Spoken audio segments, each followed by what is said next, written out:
This is Fisayo. She failed her university exams, quit her 9-to-5, and launched a fashion brand that has generated over £6 million since launch. We've done 6 million since launch. She started her brand with an £8,000 loan. After hours of designing and thousands of pounds spent on her first collection, the launch was a complete failure. I would honestly say that Kai failed as soon as it launched. I really thought that I would launch Kai and immediately sell out. But then, one viral product changed everything. So the year Gaia launched, that entire year, we made in revenue. We spent the day with her to learn exactly how she started, the secrets behind her viral success, and the marketing strategies that took her from zero to millions. You would be surprised just how much revenue slips through the cracks just because brands don't have this. This is more than numbers. Okay, we are at Kai Collective HQ. We're with the beautiful, lovely Fisayo. What is Kai Collective to you? Kai Collective is a women's wear brand intentionally crafted to make women feel their most confident. We make like very main character clothing, I like to say. And what year did you launch Kai Collective? In 2016. Okay, and since you've launched, how much in revenue has Kai Collective generated? We've done 6 million since launch, but most of that has been in recent years. And what inspired you to start the brand in the first place? So I have always loved fashion. I used to have a fashion blog. I started a fashion blog in 2012. I love fabric shopping, and I also love traveling. So when I would travel, I would go shopping for fabric, and then I would get clothes made with the fabric I bought, wear the clothes on my blog, and then on my Instagram, when Instagram started, and people would always ask me, where did you get that from? Where did you get that from? And I've always been quite entrepreneurial. So I was like, you know what? If people are asking, there is some demand. I can make money from this. I'm always looking for money. I can sell these clothes. So that's the origin. Let's go back a bit. Did you go uni? Did you study fashion? Have you worked before apart from Kai Collective? What's your background? I was meant to go to uni to study law. I missed my offer. I needed 3 A's. I got AAB, so they didn't take me. And then I wanted to take a gap year, and my mom was like, no, you can only take a gap year if you get a real job. And so I worked at KPMG as a gap year student. And then when I was coming to the end of my gap year program, they offered me to come on full time, but I hadn't been to uni yet. So they had a program where you'd work at KPMG and then you'd go to uni part time, like in the summer. So I did that. So I was an accountant and auditor at KPMG, and I was at Durham University studying accounting and finance. Wow. Ended up leaving KPMG after a while, and I didn't complete the program. But then I went to Durham to finish my degree. Then I got kicked out of Durham. And then I moved back to London. And then in London, so while I was in Durham, that's when I started Kai Collective. Got you. Then I moved back to London, and then I went to UCL to study anthropology. Okay. Yeah, and that's what I graduated in. You also mentioned your mum's involvement in Kai Collective. How did you sort of convince her to believe in your idea? So the thing is, my mom has always believed in me. So it wasn't a case of convincing her to believe in me. It was a case of whether she had the money. Giving me money to bring my dream to life was never a problem. It was just about her actually finding the money to give me. That makes sense. How much did she give you? £8,000. Okay, that's really big. And so what type of things did that loan go towards? Manufacturing costs were the largest chunk of that money. Websites and packaging and shipping, and then also storage costs came shortly after, but at first it was just in my flat. Let's take a look around the studio. Building a brand can feel risky, right? You've got a big idea, but pre-ordering hundreds or even thousands of products you're not sure will sell, that can be stressful and even expensive. What if I told you there's a smarter way to build your brand? Yep.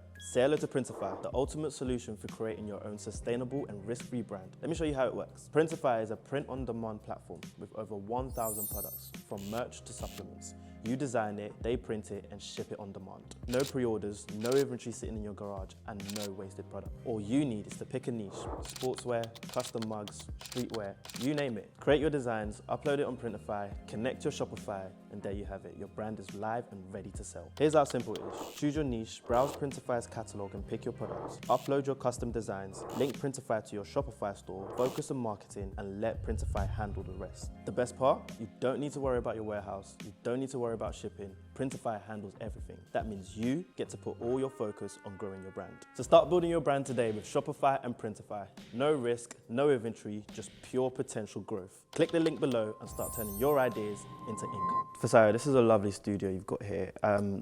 At what point did you decide it was time to invest in an office? My flat was really small and I just needed to get out of there, like even in terms of inspiration. Yeah. We wanted to shoot more content, so we moved into an office where our storage space is. Got you. I don't know if you know Big Yellow Storage, there's Yeah. some offices. And then I also made my first hire, Yeah. and my second hire, Okay. and we couldn't all be in my flat, so yeah, that's why we got an office. You originally started blogging, but Yeah. 2012, Yeah. and you had what, 40,000 plus followers on your social page. Did those followers translate on launch day? I really thought that I would launch Kai and immediately sell out, order more, like be rich. Like I thought my life was about to change. So my thinking was, if I have 40,000 followers, at least 1,000 Yeah. would shop. Even if 500 shop, like Yeah. that would be more than fine. Like, but that did not happen. I would honestly say that Kai failed as soon as it launched. I didn't think of it as a success. I was not happy on launch day. Like I really thought, how can we have 40,000 followers and get 23 orders? Yeah. It wasn't adding up. I was very, very, very disappointed. A couple years later, you had a product that went viral, and I think that increased your revenue by about 535% Yes. between, what, 2019 and 2020? What product was it, and how did that happen? Yeah, it's called our Gaia dress. You know what? I, at some point, realized that there wasn't enough uniqueness with Kai. It was too generic. We didn't have a stamp. And so at some point I was like, this is not going to work. We need a unique selling point. Yeah. And so for me, I really wanted to do something that incorporated my heritage, color, my maximalist style. So then I was like, okay, we need to start doing print. Got you. And so we designed the Gaia print. And then when I saw the print, I just knew that I wanted it on a mesh dress. I wanted it to be like fully bodycon, very fitted on the body, almost look like you were wearing a tattoo. I wore it for like a BAFTA party, and I took a picture in a hotel dressing up, posted that on my Instagram, and the immediate reaction was amazing. And you've had another viral product quite recently, actually.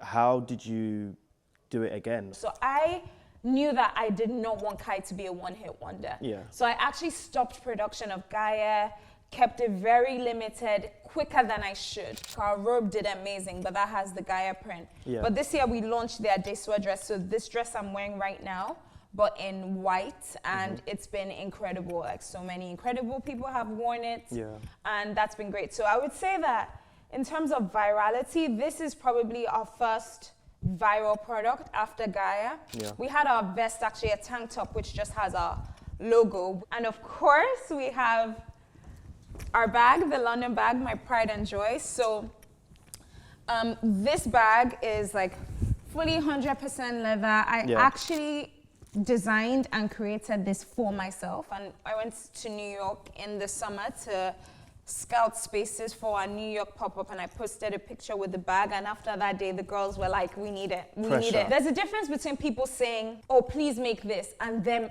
actually spending the money on launch day. Like, you know, when people sign up for a waiting list, it could be 1,000 people sign up for the waiting list, but only 10% actually converts. So I just did not believe them. But we launched the bag, it's sold out. We recently restocked, it's nearly sold out. So yeah, this is my pride and joy. So as well as catching attention of all these celebrities, influencers, you've had some big brands sort of see your brand, replicate it. How have you dealt with that sort of controversy? Yeah, so when it first happened, I did not take it well at all. Like, you have to remember that we were struggling before we launched Gaia. And then we launched Gaia and everything changed. And so immediately after we launched, to see big brands immediately ripping us off, it was very, very painful, and I was very, very emotional about it. So we took legal action against a few brands, some that are public, some that are not public. Like, we've had settlements. And so we did all that. And I don't regret doing that, but taking legal action, especially against brands that are bigger than you, whether or not you're successful in the end, takes a lot of energy, emotional, financial. Like, it's just not where I feel we should have spent so much of our time and money. Got you. So we've spoken a lot about your products, we've seen your office, but we want to get into the numbers. So let's talk numbers. Cool. In your first year of Kai Collective, how much revenue did you make? In our first year of Kai Collective, we made £11,000. And in 2024, how much in revenue have you made so far? Year to date, we've done over £2 million. Whoa! Yeah. What percentage of sales come from the UK versus the US? So for the US, it's 40% of our sales come from the US. Oh, So the wow. US is our largest country. Yeah. And then 30% from the UK. How did you build such a big fan base abroad? It's just happened organically. So even with myself, you know, starting out as a content creator, I've just always had a lot more people in the US. But I think it's been really good for us. Like, the US babes love us. Yeah. When we went for our New York sample sale a few months ago, it was incredible. They have a lot of spending power and they're very excited about the brand. So I actually really love that they're our biggest, and there's also just so much more potential for growth for us in the US. So it's definitely a place that we want to invest in. And what would you say are some of your biggest overhead costs? So we have this amazing office in Shoreditch, but when it comes to, like, as a percentage of our total revenue, it's actually quite small. We invest a lot in, like, our media, our creative, our shoots. Yeah. So there's that as well. But generally, like, in terms of recurring overheads, we keep them quite low. How long did it take for you to hire someone? And so my first, like, real Kai team hire was around October 2020. And how big is your team now? Right now, full-time, there's 5 of us, but from January, there'll be 7. But one huge thing for me is to keep my team lean, because we just, you know, we're a bootstrap brand. I hate the idea of spending more than we need to on anything, including staff, or, like, you know, having to eventually make people redundant. I would rather grow slowly and grow, like, lean, and it's also more manageable that way in terms of managing people. Yeah. In its first year of launching, how much revenue did the Gaia dress bring in? Yeah, so the year Gaia launched, that entire year, we made 400K in revenue, and Gaia was half of that. Wow. So the Gaia dress made us 50% of our revenue that year. That's at crazy. 200K. That is crazy. Yeah. Marketing has been a big part of building Kai Collective. What marketing tool would you say has helped or been the most effective in producing revenue for you?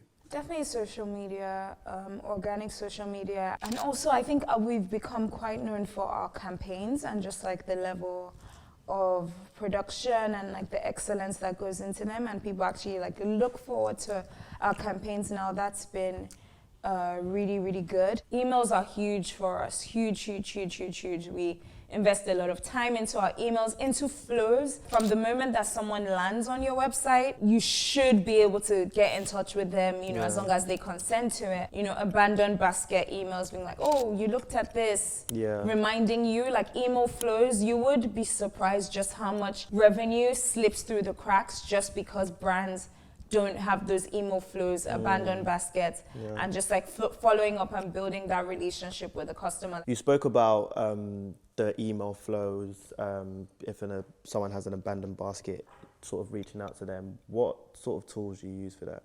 We use Klaviyo. When we moved to Shopify and Klaviyo work really well together, because before we moved to Shopify, we were on MailChimp. SMS is really good. So there's email marketing, but taking it to the next step, you know, actually texting your customer. So when a customer, you know, gives us their number, something we really value, we really cherish, we do not spam them. But yeah, SMS is amazing, just reaching the customer directly in that way. We use other tools like ManyChat. So I don't know if you've seen on Instagram where people are like, comment, blah, blah, blah, and we will send you blah, blah, blah. Yeah, Do you know I've come across that, Yeah, so when I first started seeing that, I was like, are they manually DMing everyone?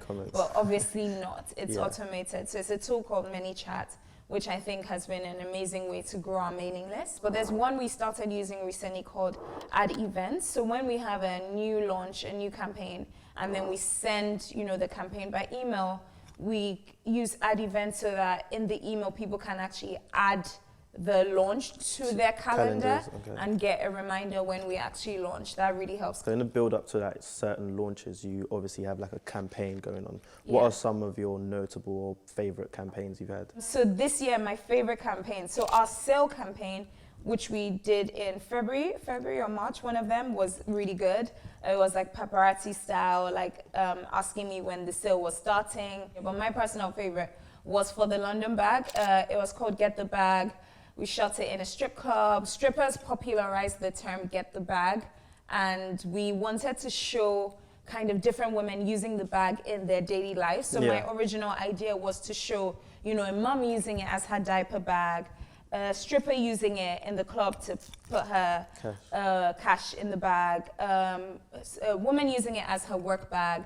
So when I said all of that, I just thought of it visually. I was like, you know what, visually, let's just focus the campaign on the strip club. And yeah, that was my favorite. So you've been running Kai Collective for a while now. I'm sure it's not all smooth sailing. You've probably come across some challenges in your journey. What would you say have been some challenges you've faced as an entrepreneur? So cash flow with a bootstrap brand at our size for our big plans is always an issue. Just always making sure, staying on top of the numbers, always making sure that there's enough cash for all these huge things.